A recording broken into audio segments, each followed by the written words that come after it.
The Spanish-American War is famous for being a pretty one-sided affair, during which the Spanish, fighting to keep their frail empire alive, willingly declared war and fought against the United States of America, which was, by essentially every metric, much more powerful than Spain. And given how quickly the US was victorious and how total Spain's defeat was, this raises the obvious question: why did Spain choose to fight the USA? Why not just abandon Cuba as the Americans had demanded, thus saving the money, the lives, and the trouble that the war had cost it? So in the 1890s, the remnants of Spain's once great empire were in a bit of a crisis. Cuba, seen as the crown jewel of said empire, was currently revolting against Spanish rule, and Madrid's response to this was not soft. The same was happening in the Philippines, and to combat this, Spain sent a large number of soldiers to both of these places, and the respective wars of independence took a major toll on both sides. The Cuban fight for independence struck a chord with the American people, and with the help of some imaginative reporting from the press, more and more began to see war as the only way to help. During 1897 and early 1898, US-Spanish relations soured due to reports of the mistreatment of Cuban civilians. A riot in Havana, the Spanish ambassador's criticism of President McKinley, the USS Maine exploding whilst in Cuba, US senators publicly denouncing Spain and the Spanish people, and Congress putting aside large sums of money just in case of war.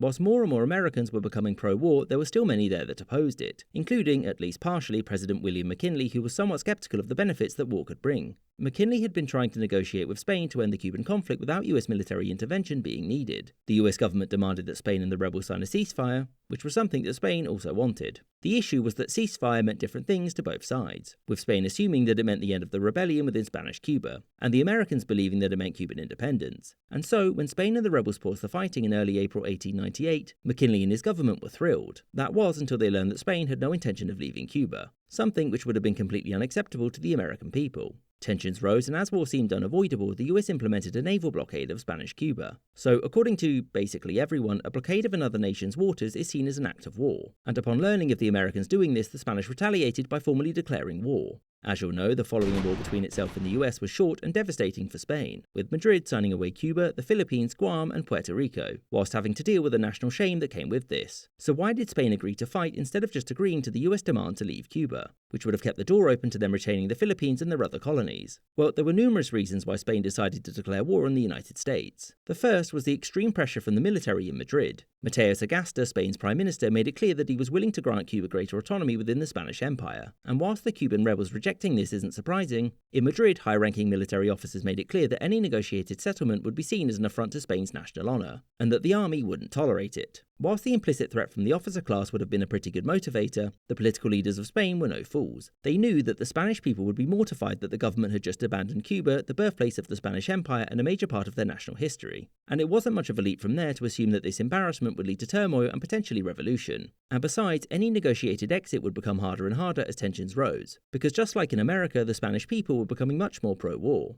due in part to political and military leaders talking about how Spain could realistically win the war and by doing so reinvigorate the nation. Of course, behind closed doors, there were many politicians and notably naval officers who believed that victory would be incredibly unlikely, and that the United States had a massive advantage over Spain militarily. However, there were others, and not just in Spain, who believed that the upcoming war would be a much less lopsided affair. Now, whilst the US had a far greater population, a significantly larger and more modern economy, as well as access to resources that the Spanish could only dream of, its military wasn't exactly that of great powers. Its army was about 30,000 strong compared to the roughly 250,000 strong Spanish army, although it's worth noting that most of these were already fighting in the colonies, where disease and attrition had taken a terrible toll, or they were in Spain and therefore a long way from Cuba and needed the navy to give them a clear path if they were ever going to get there. Speaking of which, the Spanish and American navies were fairly similar in size, but the US had many more modern ships with all the technological advantages that brought. The Spanish navy was also divided between the Philippines, Cuba, and Spain itself, giving the US a much greater ability to concentrate its forces. However, there was a belief amongst European navies that because the Americans didn't have a long-standing naval tradition, and its lack of experience with major fleet actions meant that it would be at a disadvantage against the Spanish. This belief wouldn't last very long though. Beyond this, Spain pursued war because some politicians there believed that the other European great powers simply wouldn't allow the United States to take whatever it wanted if it did win, and so it made sense to pursue a war if it meant that either France, Germany or Britain would intervene if they felt that their interests were being threatened by an American victory. The belief was that because Spain had pursued an isolationist, non-interventionist foreign policy for the previous few decades, none of the great powers would have any reason to want to see Spain diminished. With respect to Britain, this hope was a complete fantasy. To put it bluntly, the British mostly saw Spain as a backwards has-been, whose people were unenlightened and thus unworthy of ever being considered a great power ever again. And beyond this historical animosity, Britain was also in a period of improved relations with Washington, and was keen to see another English-speaking, like-minded Protestant power get involved in world affairs. And if the US could get said boost by embarrassing the Spanish, then that was just fine by them. whereas in France the upcoming war was monitored with concern. The French were worried that in the event of an American victory, France would suddenly find herself faced with yet another imperial naval power, one which would have an even greater hold over the Americas, and if Washington took the Philippines, one with a foothold in Asia too.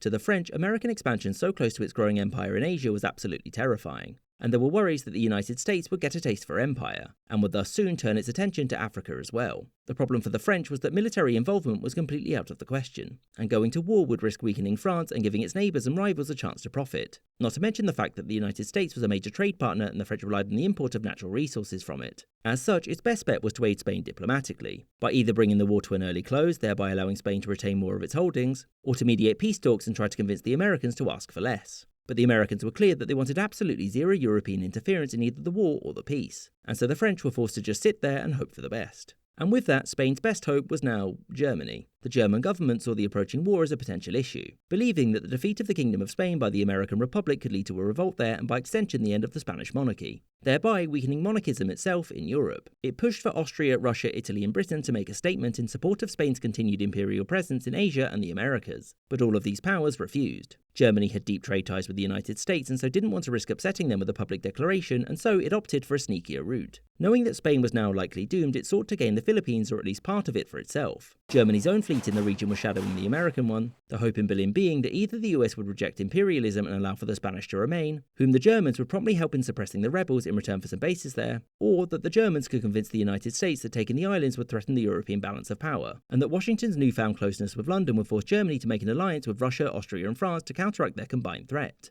Again though, the American refusal to acknowledge European input combined with Britain just not caring meant that this went nowhere. Back in Spain, there was a small hope that even though America had done well initially, Spanish resistance in Cuba, Puerto Rico and the Philippines would be so fierce, and the casualties inflicted against the US so high that the public would pressure the politicians to end the war, thereby allowing the Spanish to save face and maybe the Philippines too. The problem with this was that reality had other plans, and the Americans, after swelling the size of their army, continued with a string of victories. As such, the Spanish tried numerous times to make peace, but for the Americans there was no reason for them to do so yet. The war was going incredibly well for Washington, and so by making peace it would do little except reduce what it could expect to gain after Spain's surrender. After some more losses, the Spanish government openly pled for peace, and the Americans, now the undisputed winners of the war, agreed. The following treaty saw the Spanish not only lose Cuba but also Puerto Rico, the Philippines and Guam. The Spanish political hope that going down fighting would at least allow for Spain to retain some of its national honour proved false. Spain's international prestige was forever damaged, and whilst there wasn't a revolution there and its monarchy did survive, Spain's choice to go to war harmed the country greatly, marking the definitive, undeniable end of its place as a world power.